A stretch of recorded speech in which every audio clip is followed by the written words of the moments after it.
हो चुका है। ये साजिश है। तो ये जो मरकज़ में खामोशी है 18वीं तरमीम का बहाना है। 18वीं तरमीम कतई और कतई कोई रुकावट नहीं ताजिरों और कारोबारी हजरात का मसाइल हल करने में।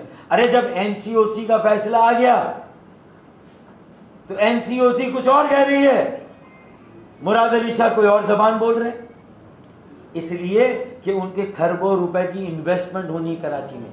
ये देखिए होता ही है कि जब कोई शहर तबाह बर्बाद होता है तो उसकी ज़मीन सस्ती हो जाती है, उसकी अमलाक सस्ती हो जाती है, उसकी जायदाद सस्ती हो जाती है और उसको औने पौने दामों ख़रीद लिया जाता है, फिर मार्केट में उसके शेयर बढ़ जाते हैं। ये तरीका है। बिल्कुल सही बात। तो आपकी सारी चीज़ों को ख़रीदने की तैयारी है, उस पर कब्जे की तैयारी है। और जजिया अगर एक टैक्स है गैर मुस्लिमों पर, अरे भाई अगर हमारी वफादारी पर शक है तो एक टैक्स जजिया लगा दो, बाकी सेल्स टैक्स हम दे रहे हैं, इनकम टैक्स हम दे रहे हैं, सारे टैक्स दे रहे हैं, एक लगाओ। रिश्वत कहाँ देनी है ऑफिशियल कर दो, लेकिन एक जगह ले लो खुदा के वास्ते यार। 47 प्लस टैक्स दे रहे हैं कराची के लोग। 47 से ज्यादा टैक्स दे रहे हैं और ऊपर से ये भत्ते, भत्ता है ये, टैक्स थोड़ी भत्ता है ये। और कह रहे हमने भत्ता खत्म कर दिया। भत्ते हाँ, अवाम में अगर कोई भत्ता ले रहा था तो वहां थोड़ा बहुत खत्म करके इसको भी कौमिया लिया गया, नेशनलाइज कर लिया। सरकारी इदारों को इख्तियार दे दिया गया कि वो भत्ता ले, उनका इख्तियार है। ऐसा है या नहीं है? वो भत्ता ले रहे हैं और हद हो गई, लाखों रुपए, करोड़ों रुपए। क्या अब ये यहां से कैपिटल पंजाब नहीं जाएगा? शायद कुछ पंजाब की बिजनेस कम्युनिटी और हुकूमत खुश है कि कराची में अगर ये हाल है तो हमारे पास अब ये मुल्क से बाहर जा रहा है। लेता हूं आखिरी बात, कोटा सिस्टम पे एक बात सुन ले कि जो कोटा सिस्टम है उसमें जाली डोमिसाइल पे नौकरियां दी जा रही। हमारा जो डोमिसाइल है उस पर हमारे बच्चों को नौकरियां नहीं मिल रही, बाहर से आने वालों को मिल रही है। उनका उनके कोटे पे। देखें मेडिकल कॉलेज, इंजीनियरिंग कॉलेज में एडमिशन दही सिंध के डोमिसाइल पर, और फिर नौकरी हमारे कोटे पर, हमारे डोमिसाइल पर। तो भाई जिस डोमिसाइल पर इंटरमीडिएट किया और मैट्रिक किया, नौकरी भी उसी डोमिसाइल पर और उसी डिस्ट्रिक्ट और डिवीजन में मिलनी चाहिए, दूसरे डिस्ट्रिक्ट और डिवीजन में नहीं मिलनी चाहिए। बिल्कुल सही है, बिल्कुल वैलिड पॉइंट। अब मैं आपको एक मिसाल दूं, हैदराबाद में Mehran university, Jamshoro university, Sindh university, Mehran university और Liaquat university Jamshoro, medical university Jamshoro, LUMS, LUMS LUMS. अब वहाँ जो दाखिले की पॉलिसी अभी आई है वो क्या है कि एक तो कोटा सिस्टम है सिंध दही और सिंध शहरी, यानी कराची, हैदराबाद, सक्कर शहरी और बाकी सारे शहर दही, बाकी सारे शहर दही। कराची, हैदराबाद, सक्कर के शहर शहरी और बाकी सारे शहर दही। अब इसके बाद सुन ले क्या हुआ। अब हैदराबाद और सक्कर में मजीद कोटा कि हैदराबाद दही और हैदराबाद शहरी। 100 सीटें मेडिकल कॉलेज में हैदराबाद की थी, उसमें से 40 हैदराबाद सिटी की और 60 कासमाबाद और दीगर तालुकों की, जो हैदराबाद के दही इलाके।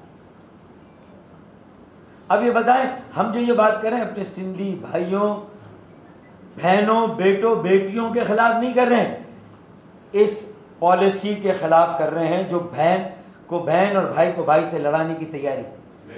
कराची को जंगो जदल का मैदान, एक बड़े फसादात का मरकज बनाने की तैयारी कर ली गई है।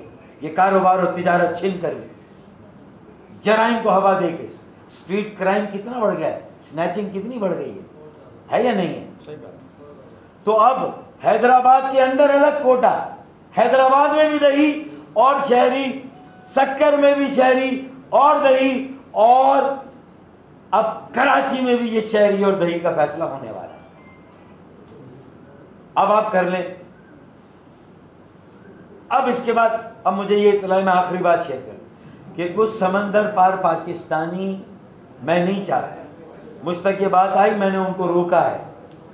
वो अक़वाम मुत्तहिदा में सिंध की हुकूमत के 12 सालों की करप्शन, लूटमार और जिस तरह यहाँ के शहरी सिंध को, अपनी कॉलोनी कराची को अपना ग़ुलाम और हारी बनाने के लिए जो इक़दामात ज़ालिमाना और मुतासबाना हुए, वो सारा करता से अबीस वाइट पेपर, वो सारा चार्टर लेकर यूएनओ में जा रहे हैं।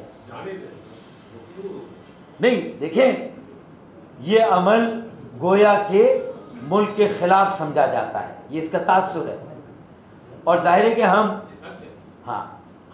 लेकिन वो जो कराची से ताल्लुक़ रखते हैं, जिनका दिल, वो अपने दिल के फपोले कहाँ फोड़े, किसके आगे रोना रोए। मैं आखिरी जुमला वज़ीर आज़म पाकिस्तान, जो कि मुझे पता है कि बेकार है, मैं उनसे अपील कर रहा हूँ, मुझे पता है उन्हें सब अच्छा नज़र आ रहा है, उन्हें ये नज़र नहीं आ रहा कि 6 बजे तक थोड़ा बहुत कारोबार ताजिर करते हैं और 6 बजे के बाद कराची में पुलिस और इंतज़ामिया का कारोबार शुरू होता है। पहले लियारी गैंग वॉर बदनाम था, अब असल में जो गैंग वॉर है वो पुलिस और इंतज़ामिया गैंग वॉर है। वज़ीर आज़म को हरा चश्मा लगा दिया, उन्हें सवारा नजर आ रहा है।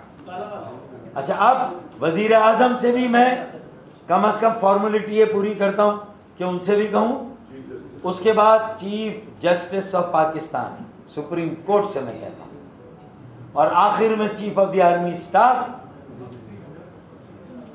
जनरल कमर बाजवा साहब से अपील करता हूँ, SOS कॉल देता हूँ कि ये दोहरा मयार ख़त्म कराए कि उनका कुत्ता टॉमी और मेरा कुत्ता कुत्ता, अब ये नहीं चलेगा।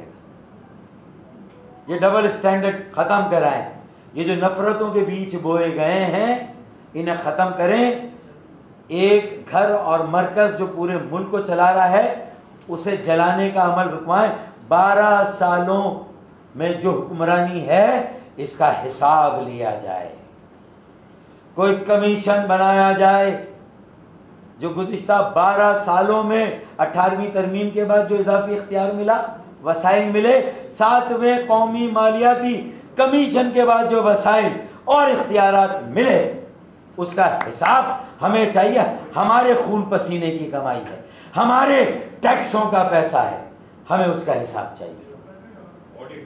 ऑडिट करना उसका, कोई भी ऑडिटर बिठाए, वफाक बिठाए, कोई भी बिठाए, नैब बिठाए, हमें कम से कम जो हमारी इत्तला में, हमारे कॉग्नाइजेंस में, हमारी मालूमात में कोई कम से कम 3000 अरब रुपए की करप्शन तो सिर्फ और सिर्फ जो सालाना सूबाई बजट है उसमें हुई है। ज़मीनों की बंदरबाट और सुपर हाईवे की ज़मीनों पे जिनको जिसको नवाजा गया है और वहाँ पर जो कुछ हुआ है, ये सारा हिसाब कराची वालों को भी देना होगा, शहरी सिंध को भी देना होगा, सिंध के हारियों, मजदूरों, किसानों को भी देना होगा और 22 करोड़ पाकिस्तानी अवाम को भी देना होगा। हम आज ये हिसाब लेने निकले हैं। अगर आप नहीं लेंगे तो फिर ये खलकत अगर अपने हाथ में मामला लेगी तो फिर उसमें हमें इसका जिम्मेदार ना ठहराया जाए। फिर लोग अगर अपने हाथों में मामला लें, मैं एक शेर आखिर में पढ़ूंगा, देखें। अब ये मैं सिंध में डाकुओं के ख़िलाफ़ ऑपरेशन रुकवा कर पानी की चोरी को तहफ़्फ़ुज़ दिया गया। ये किस किस्म की हुक्मरानी है, ये कैसी जमहूरियत है? जब तक शमूलियती, शिरकती, हकीकी, अवामी जमहूरियत नहीं आएगी, अवाम के मसाइल हल नहीं होंगे, मिलजुल कर काम नहीं किया जाएगा, बहुत पूरी दुनिया में